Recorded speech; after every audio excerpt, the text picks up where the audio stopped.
సూర్యాపేట జిల్లా మోతే మండలం నామవరం గ్రామంలో ఏర్పాటు చేసిన సంఘం మండల ముఖ్య కార్యకర్తల సమావేశానికి ముఖ్య అతిథిగా హాజరైన భారత వికలాంగుల హక్కుల పరిరక్షణ సమితి రాష్ట్ర అధ్యక్షులు గిద్దే రాజేష్ తెలిపారు. ఈ సమావేశంలో కొల్లూరు ఈదయ్య బాబు, జింజరాల సుధాకర్, జిల్లేపల్లి శివకృష్ణ, మారవేలి చంద్రశేఖర్ యాదవ్, వంకోడిత్ లాల్ సింగ్, బండి శ్రీనివాస్, గడ్డి బోపుల బక్కయ్య, గులిగిల ఉపేందర్, బోరవెల్లి మేఘనాథ్, కావలి స్వామి, పిప్పర అశోక్, తలారి వెంకటేష్, కుర్ర రమేష్ తదితరులు పాల్గొన్నారు. రాష్ట్రంలో ప్రస్తుతం జరుగుతున్నటువంటి అసెంబ్లీ సమావేశాల్లో ఈ రాష్ట్రంలో తెలంగాణ రాష్ట్రంలో దుర్భర జీవితాలు గడుపుతున్నటువంటి వికలాంగుల సామాజిక వర్గం ఎదుర్కొంటున్నటువంటి సమస్యల మీద అసెంబ్లీలో చర్చ చేపట్టాలని చెప్పేసి గౌరవ శాసనసభ స్పీకర్ అయినటువంటి ఘటం ప్రసాద్ కుమార్ గారికి భారత వికలాంగుల హక్కుల ప్రొటెక్షన్ సమితి రాష్ట్ర కమిటీ పక్షాన మేము విజ్ఞప్తి చేయడం జరిగింది. ముఖ్యంగా తెలంగాణ రాష్ట్రం ఏర్పడి 12 సంవత్సరాలు పూర్తిగా వస్తుంది. ఈ 12 ఏళ్లలో కనీసం 10 నిమిషాలు కూడా మా సమస్యల మీద అసెంబ్లీలో చర్చ జరగకపోవడం అనేది చాలా దురదృష్టకరమైనటువంటి అంశం. తెలంగాణ రాష్ట్ర సాధన ఉద్యమంలో మా వైకల్యాన్ని సైతం కూడా లెక్క చేయకుండా తెలంగాణ రాష్ట్రం వస్తే మా బతుకులు బాగుపడితే మాకు కూడా ఉద్యోగ ఉపాధి అవకాశాలు వస్తాయని చెప్పేసి ఆనాడు వైకల్యాన్ని సైతం కూడా లెక్క చేయకుండా ఇవాళ వికలాంగుల సమాజం తెలంగాణ రాష్ట్ర ఉద్యమంలో క్రియాశీలకమైనటువంటి పాత్ర పోషించినప్పటికీ కూడా తెలంగాణ రాష్ట్ర అసెంబ్లీలో నేటికి కూడా కనీసం 10 నిమిషాలు కూడా చర్చ జరగకపోవడం అంటే వికలాంగుల సమాజం పట్ల రాజకీయ పార్టీలు ప్రదర్శిస్తున్నటువంటి వివక్షకు ఒక నిదర్శనం అని చెప్పేసి గౌరవ అసెంబ్లీ స్పీకర్ గారికి మేము విజ్ఞప్తి చేసినాం. సార్, మీరు 12 ఏళ్ల నుంచి మా అసెంబ్లీలో మా సమస్యలు కానీ మా వాణి కానీ అసలు మా దృష్టి అసలు వికలాంగులు అనేటటువంటి వాళ్ళు ఈ సమాజంలో ఉన్నారు, ఈ తెలంగాణలో ఉన్నారు, వాళ్ళ బాధలు ఉన్నాయి, వాళ్ళ సాధనలు ఉన్నాయి అనేటటువంటి అంశం మీద ఏ పార్టీ నాయకుడు కూడా మాట్లాడకపోవడం మాకు దురదృష్టకరమైనటువంటి అంశం.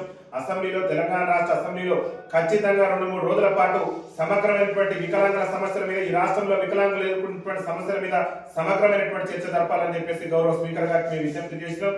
స్పీకర్ గారికే కాదు, ఈ రాష్ట్రంలో ఉన్న అన్ని రాజకీయ పార్టీ నాయకులు కూడా మేము విజ్ఞప్తి చేస్తున్నాం.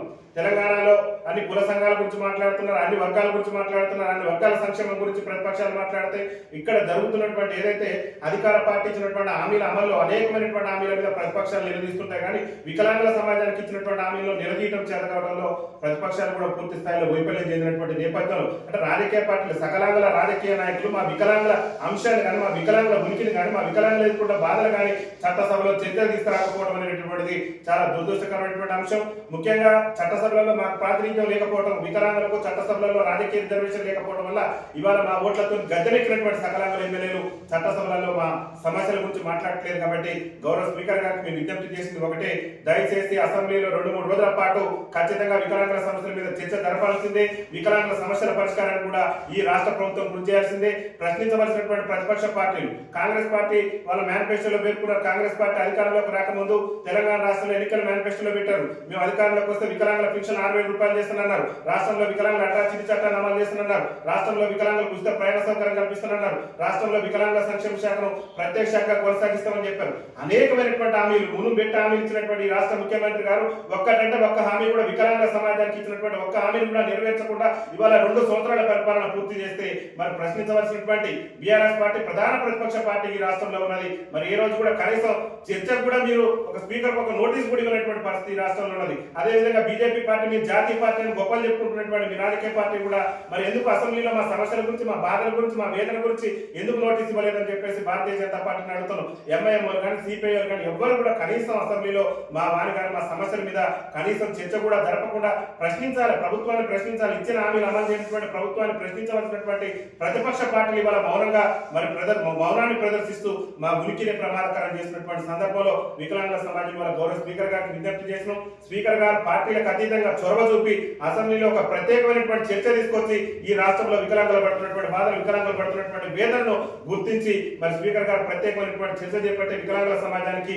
అభివృద్ధికి పాటుపడాలని చెప్పేసి మేము ముఖ్యంగా గౌరవ స్పీకర్ గారికి విజ్ఞప్తి చేయడం జరిగింది. అదేవిధంగా తెలంగాణ రాష్ట్రంలో 2024 డిఎస్సి నియామకాలు చేపట్టింది రాష్ట్ర ప్రభుత్వం. ఇలా చెప్తున్నది కేంద్ర ప్రభుత్వం, ఉన్నత విద్యాశాఖ కూడా చెప్తున్నది. ఏం చెప్తున్నది అంటే అనేక చట్టాలు కూడా చెప్తున్నాయి. ఈ ప్రతి గ్రామాల్లో ఉన్నటువంటి ఉన్నత పాఠశాలలో కానీ హై స్కూల్లో ప్రాథమిక పాఠశాల ఉన్నత పాఠశాలలో ఖచ్చితంగా స్పెషల్ పీడీ టీచర్లు ఉండాలి, వికలాంగుల పిల్లలకు బోధించడానికి ప్రత్యేకమైనటువంటి ఉపాధ్యాయులు ఉండాలని చెప్పేసి మరి చట్టాలు చెప్తున్నప్పుడు కూడా ఆ విధంగా నియామకాలు కూడా జరగలేదు. ఆ విధంగా కూడా నియామకాలు చేపట్టే విధంగా రాష్ట్రంలో వికలాంగుల సమస్యలు పరిష్కరించి వికలాంగుల పెన్షన్లు పెంచి ఆర్టీసీలో మహిళలకు ఇచ్చిన మాదిరిగానే ఉచిత ప్రయాణం కల్పించే విధంగా, రాష్ట్రంలో వికలాంగుల అట్రాసిటీ చట్టాన్ని అమలు చేసే విధంగా, రాష్ట్రంలో వికలాంగుల బ్యాక్లాగ్ ఉద్యోగాలు భర్తీ చేసే విధంగా శాసనసభలో చర్చించి మా సమస్యల పరిష్కారానికి గౌరవ స్పీకర్ గారు కృషి చేస్తారని చెప్పేసి మేము ఆకాంక్షిస్తూ, ఒకవేళ ప్రభుత్వం కానీ రాజకీయ పార్టీలు కానీ మా సమస్యల పరిష్కారానికి కృషి చేయకుంటే రాజ్యాధికారమే లక్ష్యంగా భారత వికలాంగుల హక్కుల పరిరక్షణ సమితి ఆధ్వర్యంలో త్వరలో పెద్ద ఎత్తున రాష్ట్ర వ్యాప్తంగా ఆందోళన కార్యక్రమాలకు సిద్ధమవుతామని చెప్పేసి తెలియజేస్తూ, వికలాంగుల ఐక్యత, వికలాంగుల ఐక్యత, చర్చించాలి అసెంబ్లీలో వికలాంగుల సమస్యలపై వెంటనే, చర్చించాలి అసెంబ్లీలో వికలాంగుల సమస్యలపై వెంటనే చేపట్టాలి. అసెంబ్లీలో 2-3 రోజుల పాటు వికలాంగుల సమస్యలపై చర్చ కల్పించాలి. చట్టసభలలో వికలాంగులకు రాజకీయ రిజర్వేషన్, వికలాంగుల ఐక్యత, వర్ధిల్లాలి